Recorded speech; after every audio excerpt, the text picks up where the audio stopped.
नमस्कार, आप देख रहे हैं टीवी 24 नेटवर्क। मैं हूं आपके साथ पूनम यादव।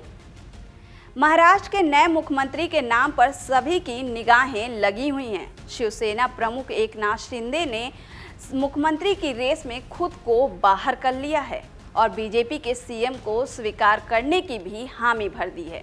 इसके बाद बीजेपी के दिग्गज नेता देवेंद्र फडणवीस के सीएम बनने की राह आसान लग रही है, लेकिन बीजेपी में जब तक घोषणा नहीं हो जाती है तब तक कुछ कहा भी नहीं जा सकता है। केंद्रीय गृह मंत्री अमित शाह से बुधवार देर रात बीजेपी के महासचिव विनोद तावड़े की मुलाकात ने सीएम के नाम पर फिर से सस्पेंस बढ़ा दिया है, क्योंकि पीएम मोदी और शाह हमेशा से अपने फैसलों से सरप्राइज देते रहे हैं। महाराष्ट्र में बीजेपी नए सीएम के नाम को लेकर फूंक फूंक कर कदम रख रही है। चुनाव में जिस तरह से शानदार नतीजे आए हैं, उसके बाद से बीजेपी हर एक सियासी समीकरण को साध कर रखना चाहती है। एकनाथ शिंदे के कदम पीछे खींचने के बाद देवेंद्र फडणवीस के सीएम बनने की राह आसान लग रही है। दिल्ली में बीजेपी शीर्ष नेतृत्व के साथ शिंदे, फडणवीस और अजीत पवार की होने वाली बैठक से पहले विनोद तावड़े और अमित शाह की मुलाकात हुई। इस दौरान तावड़े ने अमित शाह को महाराष्ट्र के राजनीतिक समीकरण को लेकर फीडबैक दिया, जिसके चलते कहा जा सकता है कि नया सियासी पेंच फंस गया है। अमित शाह और विनोद तावड़े के बीच करीब आधे घंटे तक बैठक चली। इस दौरान तावड़े ने महाराष्ट्र के राजनीतिक घटनाक्रमों और नई सरकार बनाने की कवायद को लेकर बातचीत की। शिंदे के सीएम नहीं बनने पर सूबे के राजनीतिक समीकरण पर पड़ने वाले असर को भी लेकर फीडबैक दिया। महाराष्ट्र के मराठा वोटरों पर पड़ने वाले असर को लेकर अपनी बात रखी।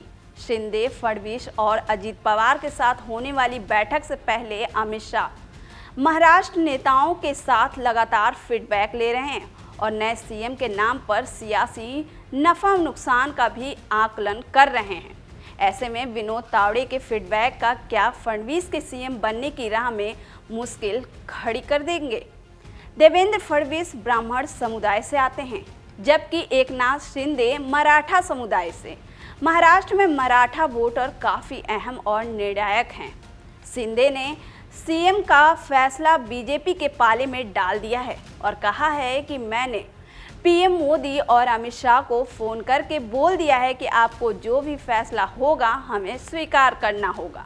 अगर बीजेपी अपना सीएम भी चुनती है तो वो हमें स्वीकार है।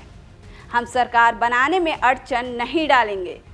शिंदे के इस बयान के बाद से ही बीजेपी बहुत सोच समझकर अपना सीएम बनाना चाहती है, लेकिन फडणवीस के सीएम बनाए जाने पर मराठाओं की नाराजगी का खतरा भी बना हुआ है।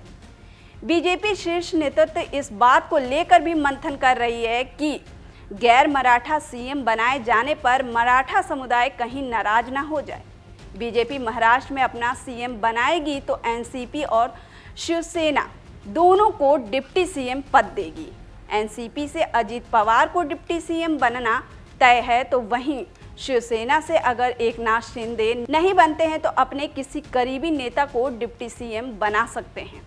इस तरह शिवसेना, एनसीपी और मराठा समाज से डिप्टी सीएम बनना तय है। ऐसी स्थिति में बीजेपी नए सिरे से समीकरण बनाने में जुटी हुई है और गैर मराठा पर ही दांव खेलने की संभावना भी मानी जा रही है।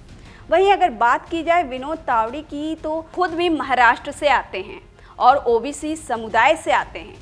तावड़े बीजेपी के राष्ट्रीय महासचिव और बिहार के प्रभारी भी हैं।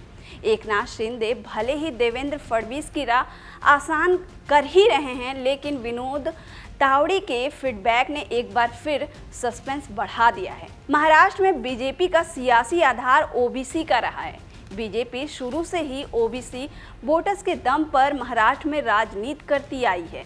फडणवीस के सीएम रहते बीजेपी के ओबीसी नेताओं की नाराजगी की बात सामने आई थी, जिसमें एकनाथ तो पार्टी छोड़कर ही चले गए और पंकजा मुंडे भी खुलकर फडणवीस को घेरती रही है।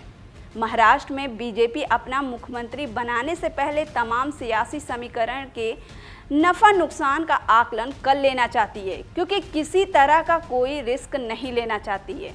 2024 के लोकसभा चुनाव में बिगड़े जाति समीकरण को बीजेपी ने विधानसभा चुनाव में दुरुस्त कर लिया है। अब बीजेपी कोई जोखिम भरा कदम भी नहीं उठाना चाह रही है। ऐसे में देखना होगा कि बीजेपी महाराष्ट्र के मुख्यमंत्री पद के लिए देवेंद्र फडणवीस के नाम पर भरोसा जताती है या फिर किसी नए चेहरे का नाम ऐलान करके सबको सरप्राइज कर देगी।